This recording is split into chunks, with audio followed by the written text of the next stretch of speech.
of their navicular tuberosity to the floor in non-weight bearing, and then they stand up. And we're looking for less than an 8 millimeter drop. Anywhere from 5, 6, 7 is pretty normal. So if they have no drop, that's a rigid arch. Nothing dropped when she put weight bearing on it.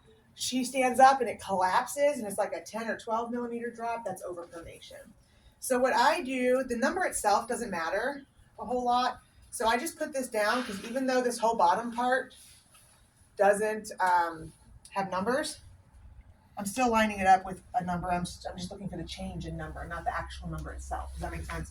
So I tend to use my finger and my fingernail. If you don't have a fingernail, your finger still works okay.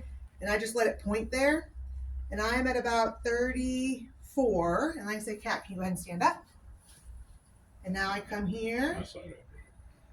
It's supposed to drop, so that's great that we saw it drop. Let's see how much. We were at 34. Ooh.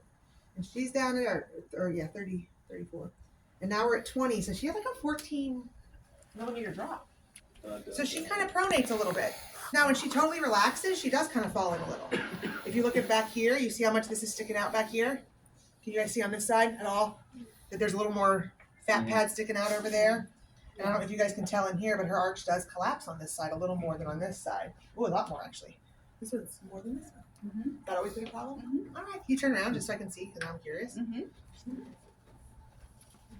Try to relax. Try not to correct yourself. Okay.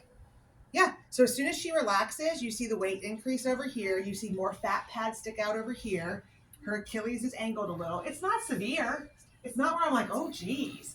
But it's enough where I'm like, oh, there's a little bit there. If she was coming into me with foot problems, that's a little enough that I can probably strengthen her arches and strengthen her up and be okay. This one's not really so bad. It's almost straight. Can you turn back to me one more time? Mm-hmm. Then the last thing I do, just because I didn't even put this on there, is I do take a look at their toes and I look across the arch. Remember, we have a medial arch, a lateral arch, which you really can't see very well from just standing. And then there's a transverse arch. That transverse arch is usually can tell, and she's got a little flattening of the arch. Why do you think I say that? What am I looking at? What? She's running a lot. Well, she runs a lot, but also her toes start to spread more. When their toes are splayed out more, if I have an arch, my toes are going to sit like this. If my arch is flattened, everything kind of spreads more.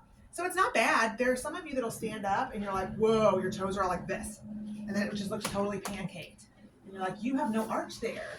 And so often they get metatarsalgia in the middle because these metatarsals weren't really made to bear weight. It's supposed to be bearing on the pillars on either side. And so now when they're all hitting, you get that little Morton's neuroma, you get a little numbness that happens, that kind of thing. So nothing here is making me go, ooh, yikes. I'm just going, okay, there's little pieces.